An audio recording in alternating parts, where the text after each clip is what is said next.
అవకాశం చాలా తక్కువగా ఉంది. సో బెజవాడంతా ఒక జల ప్రళయం ప్రస్తుతం మనకు కనిపిస్తోంది.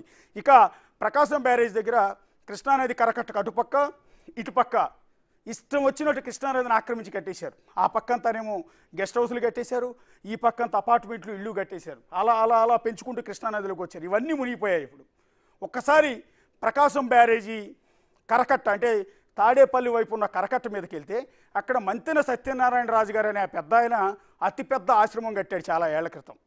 లిటరల్గా అందులో వ్యాపారం చేస్తున్నాడు, కొన్ని కోట్ల రూపాయల వ్యాపారం చేస్తున్నాడు. కృష్ణానదిని ఆక్రమించి చట్టాలు ఉల్లంఘించి అధికారుల అండదండలతో చెలరేగిపోయి అతిపెద్ద ఆశ్రమాన్ని కట్టి అందులో అతిపెద్ద వ్యాపారం చేస్తూ ఉన్నాడు. ఆ వ్యాపారం చేస్తున్న మంతెన సత్యనారాయణ ఆశ్రమం అంతా ఇప్పుడు పూర్తిగా నీట మునిగిపోతే అందులో చికిత్స కోసం మంతెన సత్యనారాయణ రాజు ఆశ్రమంలో చికిత్స కోసం వెళ్ళిన పేషెంట్లంతా ఇదిగో వాళ్ళ దీనమైన పరిస్థితి మీరు ఒకసారి చూడండి, భయానకమైన పరిస్థితి చూడండి. ఏదో రోగం వచ్చింది తగ్గించుకుందామని వెళ్ళిన ఆ పేషెంట్లంతా ఇవాళ ప్రాణాలు అరచేతిలో పెట్టుకుని ఆ విధంగా వాళ్ళందరినీ పై ఫ్లోర్లోంచి కింది ఫ్లోర్లోకి తాళ్ళు కట్టి దింపుతూ ఉన్నారు అధికారులంతా కూడా. కనీసం ఇంత పెద్ద వరద వచ్చింది, ముందస్తుగా అప్రమత్తం కావద్దా? మంతెన సత్యనారాయణ రాజు అనే ఆయన అందులోనే ఉంటాడు, అదే ఆశ్రమంలో ఉంటాడు. వాళ్ళందరినీ అలర్ట్ చేసి ఇమ్మీడియట్గా సురక్షిత ప్రాంతానికి తరలించాలి కదా. కృష్ణానదికి ఈ స్థాయిలో వరద వస్తుందని 3 రోజుల నుంచి అధికారులు హెచ్చరిస్తున్నారు కదా.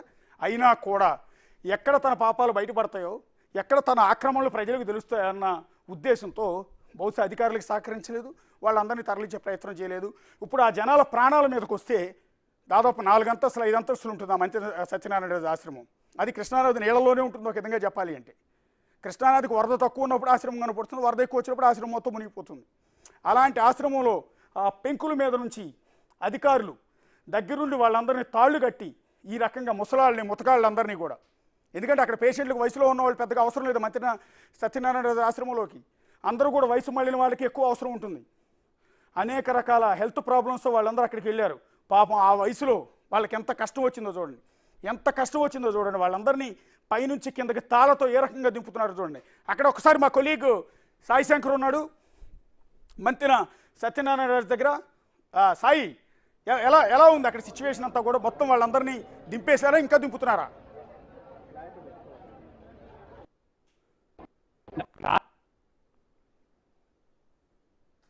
దగ్గరుండి తన యొక్క కర్తవ్యాన్ని నిర్వహిస్తుంటే ఓన్లీ డబ్బే సంపాదన ధ్యేయంగా మంతెన సత్యనారాయణ చేసినటువంటి పరిస్థితి ప్రస్తుతం చూడొచ్చు.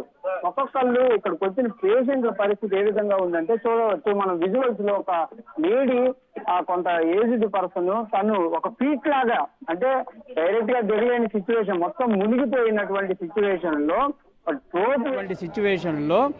ట్రోప్ వేలాగా ఒక తాడును కట్టి వాళ్ళు వేసినటువంటి నిచ్చెన ఆధారంగా ఆమెను దింపుతున్నటువంటి పరిస్థితులు ఉన్నాయి. వాళ్ళు అసలు బయటపడితే బాబు చూడొచ్చు.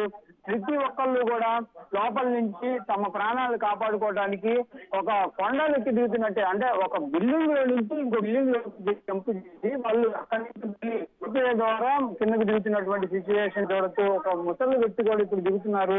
ఆయన ఒక బిల్డింగ్ నుంచి ఇంకో బిల్డింగ్ లోకి మారాలి, అక్కడి నుంచి మళ్ళీ కిందకి దిగాలి. ఎందుకంటే వచ్చేటటువంటి వే మొత్తం కూడా అంటే మామూలుగా సాధారణంగా వెళ్ళేటటువంటి వే అంతా కూడా ఈ కృష్ణానది వరద ఉధృతి వల్ల మునిగిపోయినటువంటి పరిస్థితులు ఉన్నాయి. గత 2 రోజులుగా కూడా 11 లక్షల క్యూసెక్కులకి వరద ఉధృతి పెరిగేటటువంటి అవకాశాలు ఉన్నాయనే విధంగా కూడా అధికారులు చెప్తున్నారు, టీవీ ఛానల్ చెప్తున్నాయి. బిగ్ టీవీ కూడా అనేక సార్లు ప్రయత్నం చేసింది. ప్రజలందరూ కూడా అప్రమత్తంగా ఉండాలి, లోతట్టు ప్రాంతాలంతా మునిగేటటువంటి ప్రయత్నం ఉంది కాబట్టి ప్రతి ఒక్కళ్ళు అక్కడి నుంచి సేఫ్ ప్లేసులకు వెళ్ళాలనే విధంగా కూడా పదే చెప్పినటువంటి ప్రయత్నంలో కూడా ఇది క్లియర్ గా అర్థమవుతుంది. ఎంత నిర్లక్ష్యం అంటే మనుషుల ప్రాణాలు కలగటం. అది కూడా వీళ్ళు లక్షల రూపాయలు పెట్టి ఇక్కడ ట్రీట్మెంట్ చేయించుకోవడానికి వస్తే కనీసం వాళ్ళని అప్రమత్తం చేసినటువంటి పరిస్థితి లేదు. వరద ఉధృతుంది, కనీసం మీరు ఇక్కడ నుంచి వెళ్ళిపోవాలనే విధంగా కూడా వాళ్ళకి చెప్పిన పరిస్థితులు లేవు. ఇప్పుడు మాత్రం పీట్స్ చేస్తూ వాళ్ళని కింద దింపుతున్నటువంటి పరిస్థితి అయితే క్లియర్ గా ఈ మంతెన సత్యనారాయణ ఆశ్రమం దగ్గర కనిపిస్తుంది. అధికారులు కూడా ఉన్నారు రోడ్డు అంతా కూడా, ఎందుకంటే ఇదంతా కూడా సెక్రటేరియట్కి వెళ్ళే దారి. రోడ్డు పొడుగును కూడా పోలీసులు డైలీ ఉంటారు. వాళ్ళు కూడా కనీసం అసలు ఇక్కడ ఏం జరుగుతుంది, కొత్త వాళ్ళు వస్తారు, ఈ నిన్న కూడా జాయిన్ అయ్యామనే విధంగా కూడా కొంతమంది చెప్తున్నారు. స్థానికులు అయితే నిన్నటి నుంచే మేము చెప్తున్నాము, మొత్తం కరకట్ట అనేది చాలా ఉధృతంగా ఉంది అనే విధంగా చెప్పినా కూడా ఆశ్రమంలో ఉన్నటువంటి ఎవరు పట్టించుకున్నటువంటి పరిస్థితి లేదనే విధంగా చెప్తున్నారు. ప్రస్తుతం మనం చూడొచ్చు, సిచ్యువేషన్ చాలా వరస్ట్ గా ఇక్కడ ఉన్నటువంటి పరిస్థితులు ఉన్నాయి. చాలా ఇబ్బందికర పరిస్థితులు అయితే ఉన్నాయి అనే విధంగా చెప్పచ్చు. అమ్మ, మీరు ఎప్పుడు వచ్చారమ్మా ఇక్కడికి? మామూలు ఎప్పుడు వచ్చారండి? మీరు కాదమ్మా, వాళ్ళు ఇంత పీస్ఫుల్ చేసి మిమ్మల్ని దింపేయటం కదా. మీకు చెప్పారా కనీసం ఇట్లా వరద ఉంది ఏంటి అని? వాళ్ళు ఆశ్రమం వాళ్ళు అయినా మీరే ఉన్నారా? వరద ఇట్లా ఉంది ప్రవాహం ఉన్నా కూడా ప్రధానంగా కొంతమంది మాట్లాడేటటువంటి ప్రయత్నం చేస్తున్నాం. అంటే మీరు ఎప్పుడు వచ్చారు సార్ ఇక్కడికి? ప్రధానంగా వాళ్ళు కొంత సేఫ్ ఫీల్ అవుతున్నటువంటి పరిస్థితులు ఉన్నాయి. ఇక్కడ చూస్తే చాలా మంది తమ ప్రాణాలను కాపాడుకొని బయటకు వచ్చి నిలబడేటువంటి పరిస్థితులు అయితే ప్రధానంగా ఇక్కడ కనిపిస్తున్నటువంటి పరిస్థితి ఉంది. ఒక్కొక్కళ్ళు తమ పైనుంచి ఒక రోప్ వే లాగా వేసుకొని వచ్చి బయటకు వచ్చి ఇటువైపు కొంతమందినేమో బోటు ద్వారా తరలిస్తున్నారు. బోటు వేసి లోపలికి వెళ్లి వాళ్ళని బోటు ద్వారా తీసుకొస్తున్నటువంటి పరిస్థితులు ఉన్నాయి. ఒకవైపు కరకట్టేమో ఎప్పుడు ఏ క్షణం ఎట్లా ఉందనేది తెలియనటువంటి పరిస్థితుల్లో ఇంకా వందలాది మంది మనం అపార్ట్మెంట్ లో చూడొచ్చు, వందలాది మంది ఇంకా వెయిట్ చేస్తున్నటువంటి పరిస్థితులు ఉన్నాయి. బయటికి రావడానికి తమ యొక్క వంతు ఎప్పుడు వస్తుంది, ఎప్పుడు దిగాలనే విధంగా కూడా వాళ్ళందరూ కూడా ప్రయత్నం అయితే చేస్తున్నటువంటి పరిస్థితులు ఉన్నాయి. క్లియర్ గా ఇక్కడ ఉన్నటువంటి సిచ్యువేషన్ అనేది చాలా నిర్లక్ష్యానికి, అంటే అధికారులు అప్రమత్తం చేయలేదా, లేకపోతే ఇక్కడ ఉన్నటువంటి మేనేజ్మెంట్ అప్రమత్తం చేయడంలో నిర్లక్ష్యమా, లేకపోతే ఏంటి అనేది కూడా అర్థం కావట్లేదు. సార్ ఎప్పుడైతే సార్ మీరు ఇక్కడికి? నిన్న ఉదయం మరి వాళ్ళు చెప్పలేరు ఇట్లా వరద ఉంది సార్, మరి ఇబ్బంది ఉంటుందని?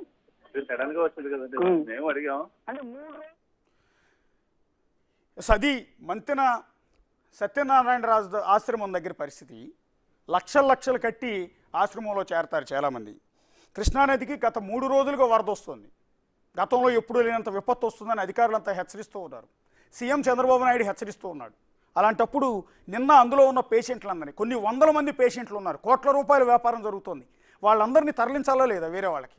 ఇది ఎవరు తప్పు? మంతెన సత్యనారాయణ రాజు వీళ్ళందరికీ ఏమని క్షమాపణ చెప్తాడు, ఏమని సమాధానం చెప్తాడు? అదేమంటే ఇప్పుడు ఆ జనాలందరినీ ఆ వరద నీటిలో ఎలా కాపాడాలో అర్థం కాక అధికారులంతా కలిసి ఆ విధంగా తాళ్లు కట్టి పైనుంచి కిందికి, రేకుల మీద నుంచి కిందికి దింపుతున్న దీనమైన పరిస్థితి, దారుణమైన పరిస్థితి మనకు కనిపిస్తుంది. ఇప్పుడు ఆ పేషెంట్లను చూసి, వాళ్ళ పేషెంట్ల బంధువులు చూసి ఈ దృశ్యాలు చూస్తే ఎంత అల్లాడిపోతారు. సో ఈ రకమైన దారుణమైన పరిస్థితి ఎందుకు వచ్చిందంటే కేవలం మంతెన సత్యనారాయణ రాజు నిర్లక్ష్యం. అక్కడ వాళ్ళందరినీ తరలించకపోవటం వల్ల వచ్చిన ఆయన చేసిన పాపం. ఇవాళ ఉదయం మళ్ళీ మీడియా వాళ్ళు పోయి వాళ్ళందరినీ కిందకి తరలిస్తున్న దృశ్యాలు షూట్ చేస్తూ ఉంటే తన సెక్యూరిటీని పంపించి మీడియా వాళ్ళందరి మీద దాడి చేస్తున్నారు.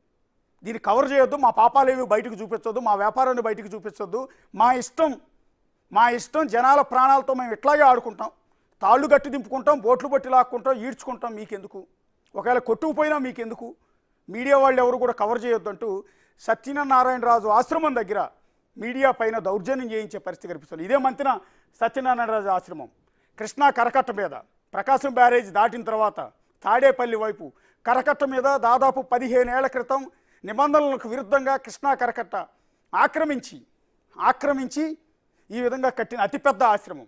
గతంలో దీన్ని కూల్చేయాలని ఆదేశాలు ఇచ్చారు. 2014-19 మధ్యలో తెలుగుదేశం పార్టీ అధికారంలో ఉన్న సందర్భంలో ఇదే మంతెన సత్యనారాయణ రాజు ఆశ్రమం నిబంధనలు ఉల్లంఘించి కట్టారు.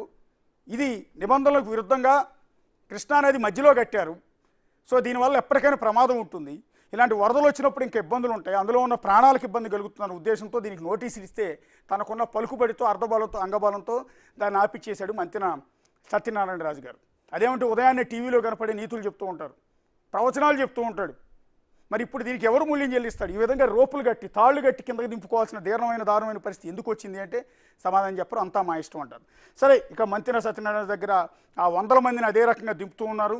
వాళ్ళందరినీ ఇప్పుడు ప్రమాదం ముంచుకొచ్చిన తర్వాత వాళ్ళందరినీ కూడా వేరే చోటకి తరలించే ప్రయత్నం చేస్తున్నారు అధికారులంతా కూడా. ఒక్కసారి ప్రకాశం బ్యారేజ్ మీదకి వెళ్దాం. ఇందాకే చెప్పుకున్నాం, 100 ఏళ్లకు పైగా హిస్టరీ ఉన్న ప్రకాశం బ్యారేజ్ ఇప్పటి వరకు కొన్ని లక్షల మంది ప్రజలకు, లక్షల ఎకరాలకు సాగునీటిని, కోట్ల మంది ప్రజలకు తాగునీటిని అందించిన ప్రకాశం బ్యారేజీ ప్రమాదకరమైన పరిస్థితుల్లో ఉంది. ఎందుకు అంటే వస్తున్న జల ప్రళయం, 10 లక్షల క్యూసెక్కులు పైగా, చరిత్రలో ఎప్పుడూ లేనంతగా 10 లక్షల క్యూసెక్కులకు